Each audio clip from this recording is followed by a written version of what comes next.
So not a lot of you will realize, but criminology is a social science, and it can be either one that faces law, in which case it's more like socio-legal studies, or it faces sociology, which is about studying kind of the organization and administration, if you like, of crime and justice, or it can face psychology, which is more like forensics.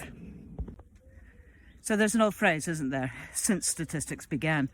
Well, where it comes to criminal statistics, we can actually date that. That's the mid-1800s. And if you look at the image next to me, you'll see that actually it looks like there's been an awful lot of crime over the last 150, nearly 200 years in England and Wales. In fact, it looks like we've become a tremendously criminal society. But that would actually be an incorrect conclusion to draw for a number of reasons. The first of which is that what you're actually looking at when we look at the official criminal statistics is the end of a series of decision-making processes. And of course, those decision-making processes, whether to arrest, whether to convict, whether to record, are in turn shaped by the context in which those decisions are made. Wouldn't you know, the one video that actually began to explain some of these dramatic rises that you see in criminal justice statistics in England and Wales was the one video that I actually didn't manage to properly shoot whilst I was out on a walk. So let me talk you through it. It looks very much like England and Wales have become dramatically criminal, especially after the 1960s. Well, we can account for those rises in crime by things that actually don't have to do anything with people becoming more criminal. We can account for them by things like the growth of the insurance industry. We all know that if we've been the victim of a crime, particularly like, I don't know, you get your car stolen, the first thing you do is that you contact the insurance company to let them know. They then ask for a crime reference number, so you report it to the police. But we also know that there have been a lot more laws that have been enacted, particularly in the 1990s. We know that there have been policing drives on particular types of crime. That's always going to see a bump in the statistics. Then, of course, we've also got things like the fact that back in the 1800s, when policemen were recording crimes, they were recording them with a quill, pretty much, on bits of paper. But by the time you get to the 1980s, and you can see that dramatic rise, we're starting to see, computers being used. So there's more capacity to report and record crime. So that's just something to have a think about. Whenever we talk about criminal statistics, we're not actually talking about crime itself, like the crime rate. What we're talking about are the crimes that have been reported and recorded by the police. So what does this have to do with sex-based patterns? Right, well, criminology, like I said, is a social science. It being a social science means that there are very few facts, incontrovertible truths, if you like, because everything is so contingent and specific to the context. And we don't tend to produce law-like generalizations like they do in the sciences. So there are very few things like, water boils at 100 degrees Celsius that we have in criminology, particularly sociological criminology, except one. And that's that sex is the single greatest predictor of crime. Now, we can treat that almost as a fact. And when I say that, what I mean is that is a pattern that has remained stable for nearly 200 years, across time, across context, across law changes, political changes, across huge amounts of social changes. So we can say there's something about how men and women live that actually produces a criminal statistic where we see roughly 80% of crime or 80% of people who are being arrested and convicted of crime being males and about 15 females. So the really weird thing about that ratio of male to female appearance in criminal justice statistics is it stays stable. It stays stable even when the crime rates go up and down, as you can see in the table next to me. So It's what we might call an enduring pattern. A simple reading of that enduring pattern would say men commit more crime than women. Well, on one level, that's a literal truth, but it's not very helpful, because what we need to do is figure out, well, why is that? Is that something to do with being biologically male or being biologically female? Or is it something to do with how societies are organized? Or is it a little bit of both? Okay, so let's just park that enduring pattern, that sex-based pattern, for a second, and let's just reflect on the history of criminological thinking. Now, most of criminology, the better part of 100 and some odd years, has been concerned with trying to explain why people commit crime, or rather people's criminality. And the approach that's been taken is something called positivism, which uses the approach of the natural sciences to try and come up with generalized law-like statements that explain the deviance of individuals. So the idea is that quote-unquote normal people don't commit crime. Those who do must have some sort of abnormality or pathology.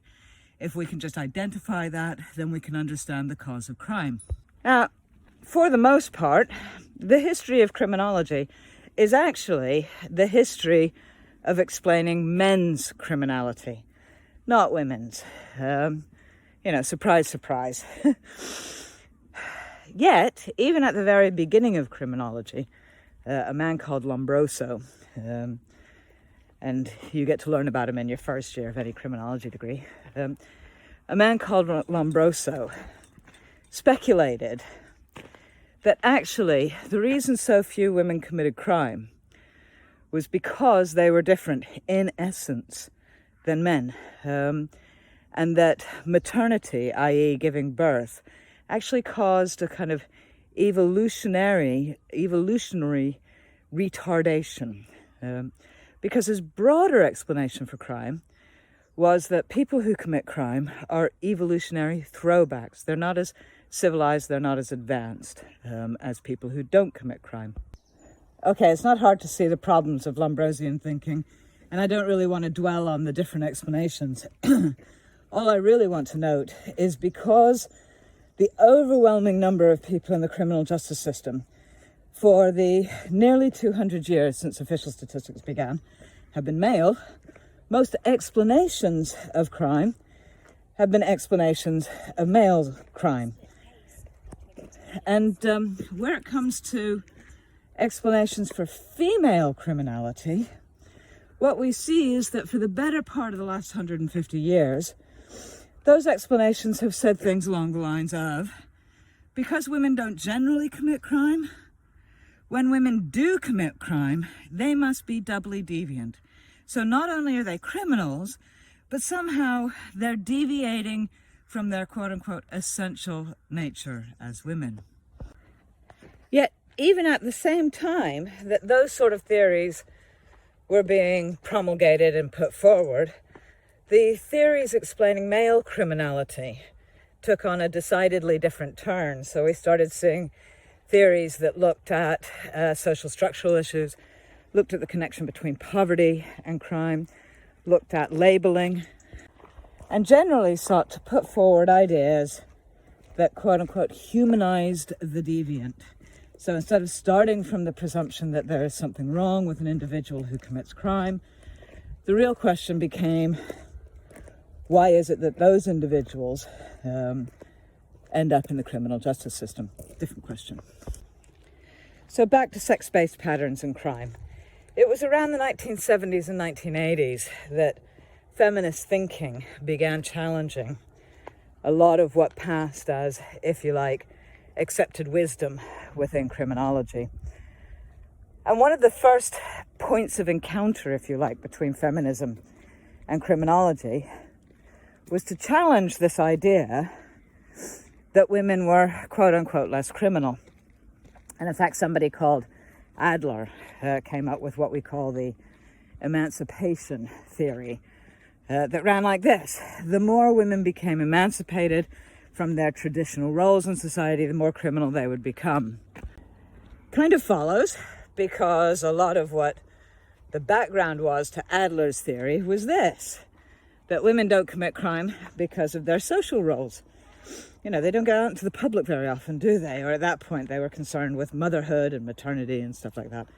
Anyway, so it kind of figures, except for one thing. The majority of women who end up in the criminal justice system aren't economically independent. They're women who have come from working class backgrounds, who have come from lives that are shattered and torn apart by the aggregates effect of abuse and poverty. So if women became more criminal as they became more emancipated, then what we would have seen is middle-class professional women in the 1970s being criminal in their droves. But we didn't.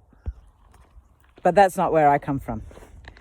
I'd like to say, instead, that we can't ignore biology. We can't ignore the body. We can't ignore how particular types of bodies are made sense of in society. We can't ignore, particularly where it comes to sex, differences between men and women. We can't ignore that. But just because we recognize that doesn't mean that we are ascribing cause to it.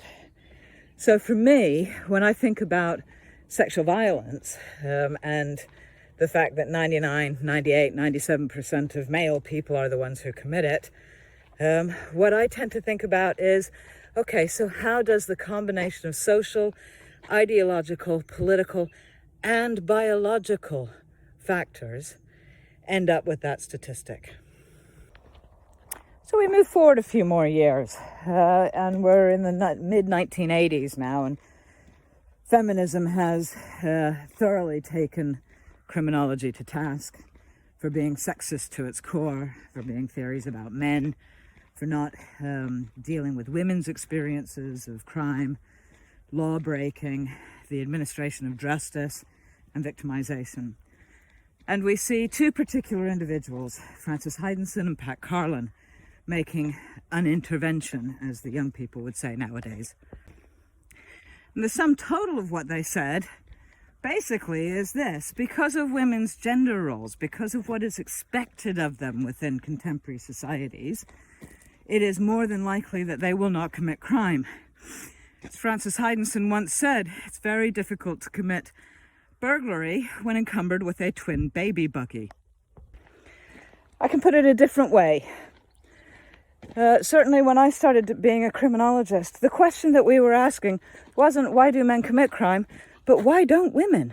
Why are women so law-abiding? Now, for my part, I would add to that. There is no crime that is uniquely male or uniquely female, including sex offenses. I mean, we know that like 99%, well, anywhere between 97 and 99% of sex offenses are committed by males, but there is still that tiny percent that females commit. So there is no one crime that is uniquely associated with one sex or the other. However, the sex patternation in types of offending is exceedingly strong. Women's crimes tend to be crimes of poverty. They tend to be related to conditions of their victimization, and they tend to be petty property offenses. Now, I'll do another video at some other point about how we can make sense of the differences between male and female criminality, and more importantly, male and female criminalization. But I'll just end this short little official statistics and sex prediction video talking about why we say sex is the single greatest predictor.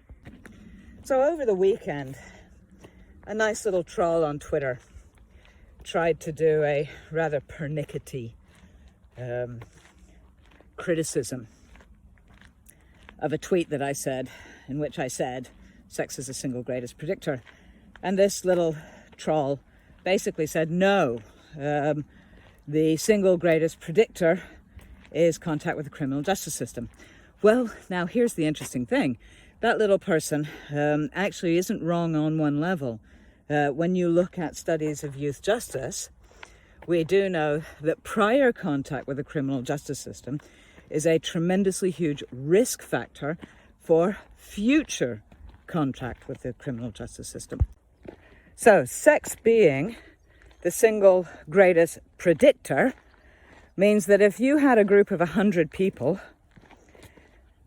and those 100 people were 50% male and 50% female, you could be fairly safe in assuming that of those who committed crime, a greater percentage would come from the 50% of the male group rather than the female group. So it's just as simple as that. So I'm just going to end it all by saying sex is the single greatest predictor we have for offending. And when we look at the overall profile of criminal justice statistics, men and women appear everywhere, but in very different concentrations. So the next time you hear someone talking about crime and criminal justice statistics, or the next time you read a headline about it, always think, what are the processes behind, what are the decision-making factors behind that statistic? Okay, I hope you found this useful. I'll do another one shortly.